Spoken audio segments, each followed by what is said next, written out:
పార్టీలో లోక్సభ అభ్యర్థులు ఎవరు అనే దాని మీద ఇంకా సస్పెన్స్ కొనసాగుతుంది సార్. ఈ టికెట్ల పంచాయతీ ఢిల్లీ వరకు వెళ్ళింది. టికెట్ నాదే అని చెప్పి కొంతమంది ప్రకటించుకుంటూ ఉన్నారు. విహెచ్ గతంలో ఖమ్మం టికెట్ నాకే ఇవ్వాలి అని కూడా డిమాండ్ చేశారు. ఇప్పుడు సంపత్ కుమార్ నాగర్ కర్నూలు టికెట్ నాకే ఇవ్వాలి అని చెప్పి సోనియాకి రిక్వెస్ట్ చేస్తూ ఒక కంప్లైంట్ కూడా చేశారు సార్. ఖమ్మం కోటరీ తన మీద కుట్ర చేస్తోంది అని చెప్పేసి ఈ టికెట్ల పంచాయతీ అంటే ఇది విహెచ్ కూడా చేశారు కదా. అంటే టికెట్ రాని వాళ్ళు ఎప్పుడైనా చేస్తూనే ఉంటారు కదా. కాంగ్రెస్ పార్టీలో ఆ రకంగా గ్రూపులు ఉండడం అసహజ పరిణామం ఏం కాదు. అక్కడ ఖమ్మం సీటుకు ఆల్రెడీ బట్టి విక్రమార్క సతీమణి పొంగులేటి శ్రీనివాసరెడ్డి సోదరుడు పోటీ పడుతున్నారు. వాళ్ళిద్దరు పోటీ పడుతున్నప్పుడు విహెచ్కు అవకాశం అనేది డెఫినెట్గా రెసిస్టెన్స్ ఉంటుంది. ఇక్కడ వ్యక్తిగతమైన ప్రయోజనాల మధ్య ఘర్షణ ఉంటుంది కదా. నాకు టికెట్ రావాలని నేను కోరుకుంటాను, మీరు వచ్చి నా టికెట్ తీసుకుంటాను అనుకోండి, నేను ఊరుకుంటానా? సో అందువల్ల సహజంగా వ్యక్తిగత ప్రయోజనాల మధ్య ఉండేటువంటి ఘర్షణ. నాగర్ కర్నూలు కూడా అదే, మల్లు రవి వర్సెస్ సంపత్ నడుస్తుంది. అదే ఇక వాళ్ళిద్దరి మధ్య ఏదో వైరం ఉందని కాదు, ఇద్దరూ ఆ టికెట్ ఆశిస్తున్నారు.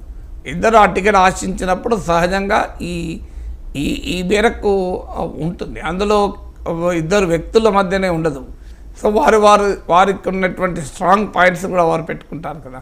ఇప్పుడు అందుకే సంపత్ మాదిగలకు అన్యాయం జరుగుతుంది అనే యాంగిల్ కూడా తీసుకొచ్చాడు. ఎందుకంటే ఆ యాంగిల్ వస్తే సంపత్ అభ్యర్థిత్వం బలపడుతుంది కదా.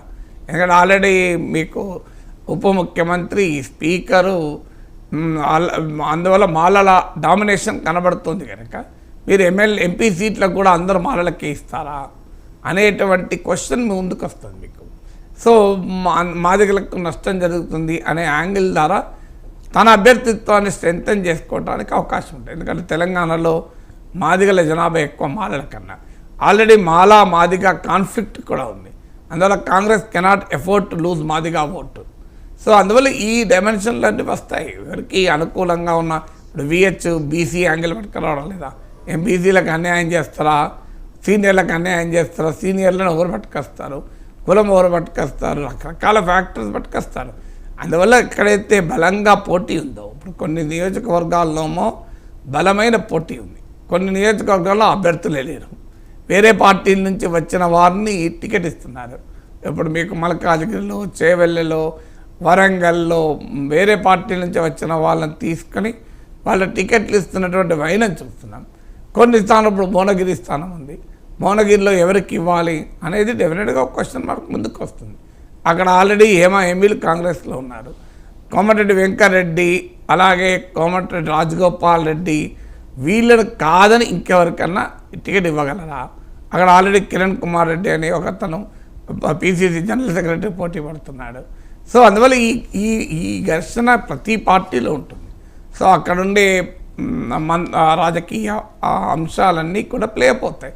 సో అందువల్ల పోటీ ఉన్న చోట టికెట్ రానప్పుడు అనివార్యంగా ఈ ప్రశ్నలు, కాస్ట్ డైమెన్షన్ వస్తుంది, వ్యక్తుల గ్రూపుల డైమెన్షన్ వస్తుంది. సో అందువల్ల ఇప్పుడు 17 సీట్లు ఉన్నాయి.